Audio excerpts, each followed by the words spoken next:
On the night of February 28th, 2026, the Middle East changed.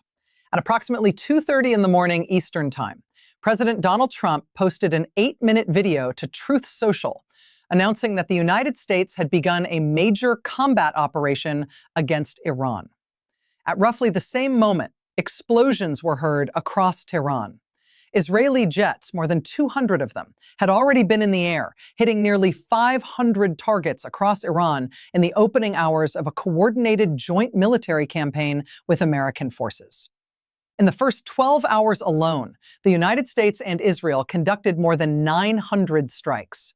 The stated goal, in Trump's own words, was regime change. By the early hours of March 1st, Iranian state media confirmed what had been reported by multiple outlets in the preceding hours. Ali Khamenei, the supreme leader of the Islamic Republic of Iran, the man who had led the country for 35 years, was dead, killed in an airstrike on his compound in Tehran. This is how you cover an event of this magnitude honestly, not by manufacturing urgency, but by acknowledging that the urgency is entirely real. A major war between the United States, Israel, and Iran, one that has now spread to 9 countries across the Middle East, is underway as of this recording. What follows is an attempt to explain clearly how we got here, what has happened, and what the most serious arguments are on every side of one of the most contested military decisions in recent American history. To understand this war, you have to go back further than February 28th. The conflict that erupted that night had been building through years of escalation, failed diplomacy, and a sequence of military steps that each raised the threshold for what came next. Iran's nuclear program has been the central source of tension for more than 2 decades. The 2015 Joint Comprehensive Plan of Action, the nuclear deal negotiated under the Obama administration, placed significant constraints on Iran's nuclear enrichment in exchange for sanctions relief. The Trump administration withdrew from that deal in 2018. Iran progressively expanded its enrichment program in the years that followed, enriching uranium to 60% purity, below weapons grade, but far beyond what any civilian nuclear program requires. By early 2026, Iran's nuclear program had advanced to a point where Western intelligence agencies were debating not whether Iran could build a nuclear weapon, but how quickly. The United Nations nuclear watchdog, the International Atomic Energy Agency, consistently maintained that it had no evidence Iran had made the decision to build a weapon. But the infrastructure for doing so had grown substantially. That tension between Iranian capability and uncertain intention drove a series of escalating confrontations. In June 2025, Israel launched major airstrikes against Iranian nuclear and military facilities. Iran responded with large-scale missile and drone attacks on Israeli cities. On June 22, 2025, the United States struck Iranian nuclear facilities at Natanz, Fordow, and Isfahan, the first direct American military strikes on Iranian soil. Trump claimed the attacks had obliterated Iran's nuclear program. Iranian officials said the program had been set back, but not destroyed. Those June 2025 strikes did not end the crisis. They accelerated it. In late January and early February 2026, something unusual happened. Iran and the United States sat down for indirect nuclear talks. The negotiations were held in Geneva, mediated by Oman, the small Gulf state that has historically served as a back channel between Washington and Tehran. 3 rounds of talks took place over 3 weeks. By most accounts, the talks were producing more progress than either side had publicly acknowledged. On February 27th, 1 day before the strikes, Oman's foreign minister confirmed that Iran had agreed, in principle, to degrade its nuclear stockpiles to their lowest possible level, effectively unrefined. He said he was confident a deal was within reach. On that same day, President Trump said publicly that he preferred diplomacy, but warned that all options remained available. The next day, the bombs fell. The juxtaposition of those 2 facts, diplomatic progress on February 27th, military strikes on February 28th, is one of the most contested aspects of this entire conflict. The Trump administration has argued that Iran was not negotiating in good faith, that its nuclear program remained an existential threat, and that the window for military action was narrowing. Critics argue that the strikes came precisely when diplomacy was working, abandoning a negotiated path in favor of military force. The IAEA, for its part, directly contradicted the administration's urgency framing, telling CNN that Iran was not days or weeks away from having atomic weapons at the time of the strikes. Understanding this gap between the administration's stated justification and the assessments of independent international monitors is essential to evaluating what happened. The military operation was named Operation Epic Fury by the United States and Operation Roaring Lion by Israel. The scale was extraordinary. In the first 24 hours, American forces deployed F/A-18 Super Hornets, F-35 fighter jets, one-way attack drones, and Tomahawk cruise missiles. The opening attack targeted the Leadership House compound, the facility where Khamenei was killed. Subsequent strikes hit Iranian military bases across the country. Cities including Tehran, Isfahan, Qom, Karaj, Kermanshah, Parchin, Shiraz, and Tabriz were all targeted. Iran's Islamic Revolutionary Guard Corps facilities were a primary focus. According to Iranian Students News Agency reports cited by Iran International, thousands of IRGC personnel, including senior officials, were killed or wounded.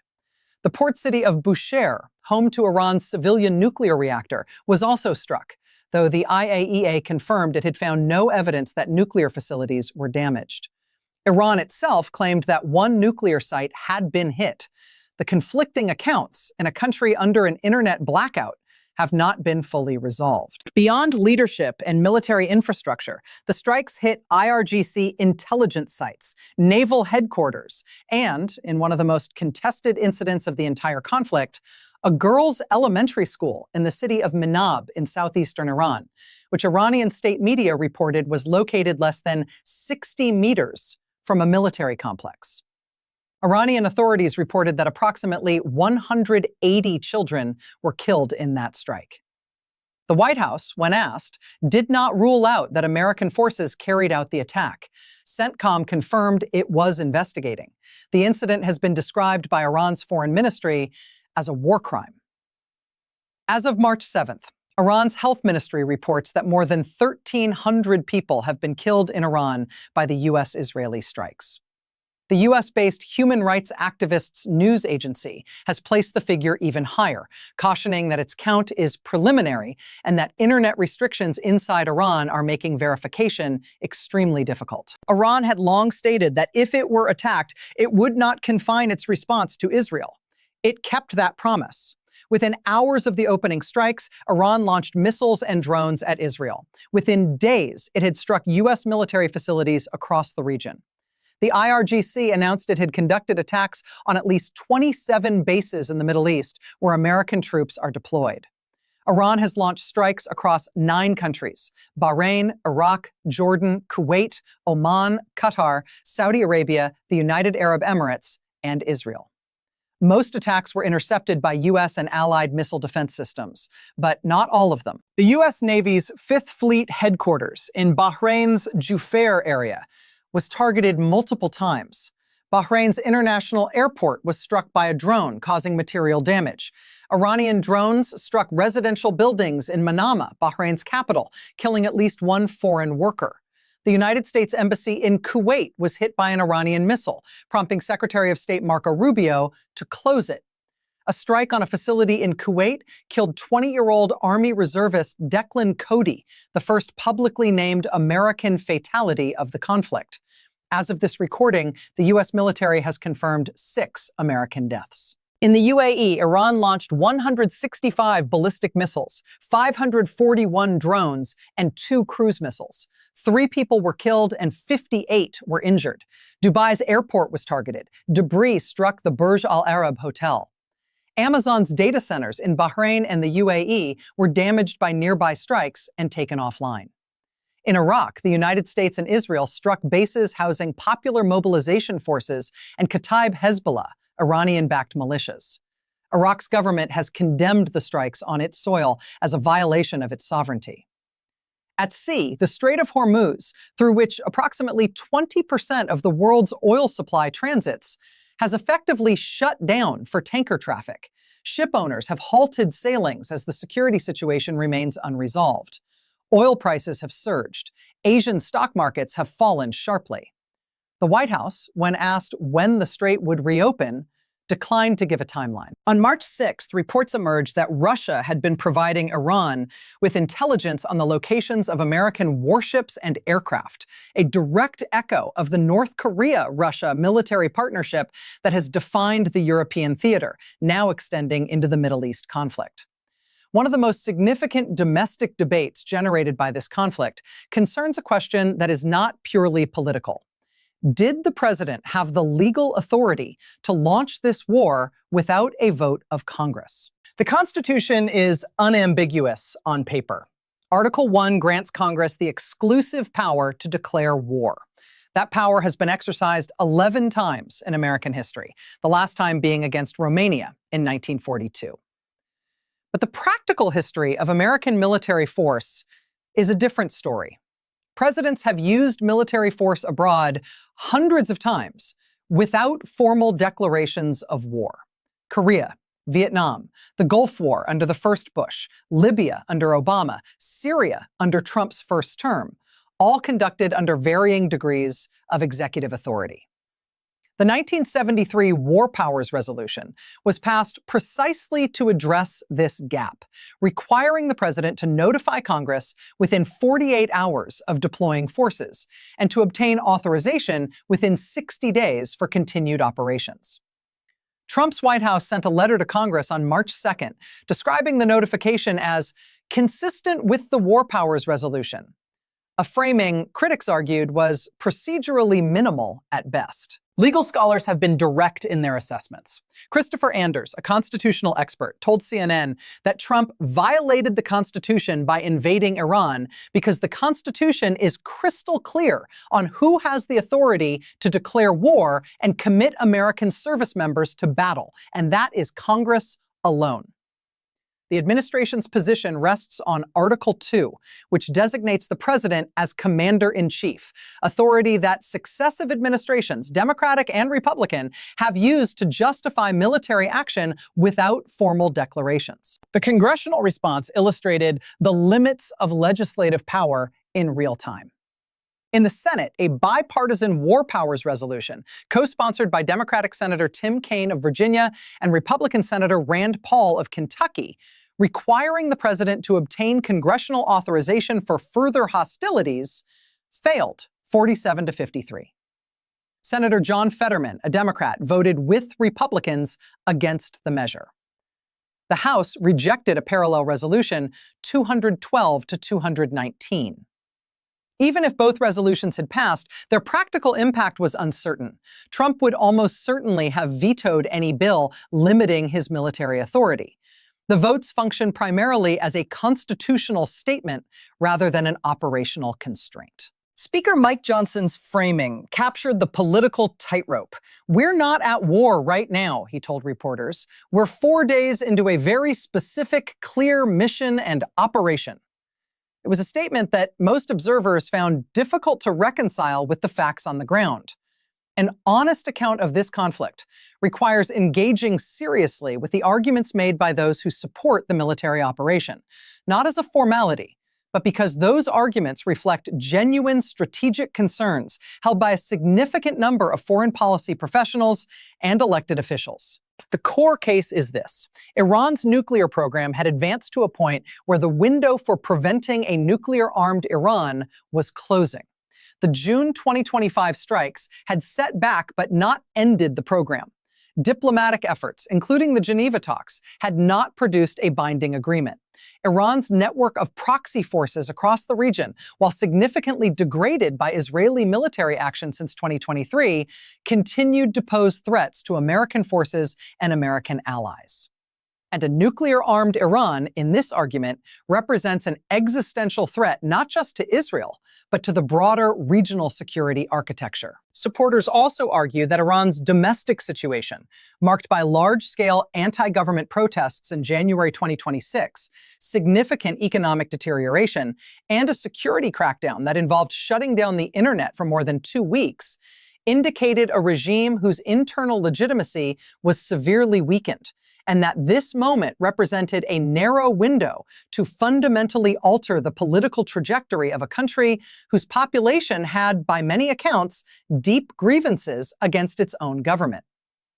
Trump's direct appeal to the Iranian public, telling Iranians in his video statement that the country will be yours to take, reflected this theory of the case, that regime change was not just a military objective, but a political one, and that ordinary Iranians might support, or at least not resist, the collapse of the Islamic Republic. Senate Majority Leader John Thune, defending the operation, described Iran's nuclear program as a persistent nuclear threat that justified decisive action.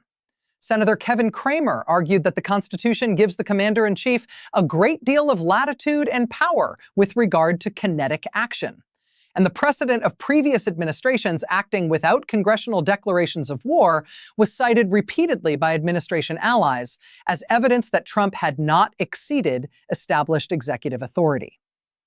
The critics of the strikes, and they are numerous, bipartisan, and include serious foreign policy voices, make several distinct arguments that deserve equal treatment. The first is procedural. Congress was not consulted, not authorized, and not given adequate information before the strikes began. Senator Kaine, who called the decision a colossal mistake, argued that the administration failed to seek congressional authorization prior to striking Iran, and that abandoning diplomacy had left American troops vulnerable to Iran's retaliatory actions.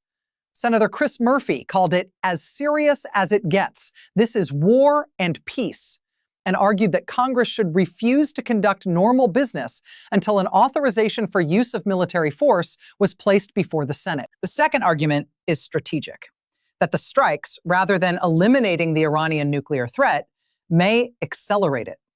The IAEA's finding that Iran was not imminently close to a nuclear weapon, combined with the scale of military pressure now applied, creates conditions under which a successor Iranian government, or the current one if it survives, might conclude that acquiring a nuclear deterrent as quickly as possible is the only guarantee against regime change.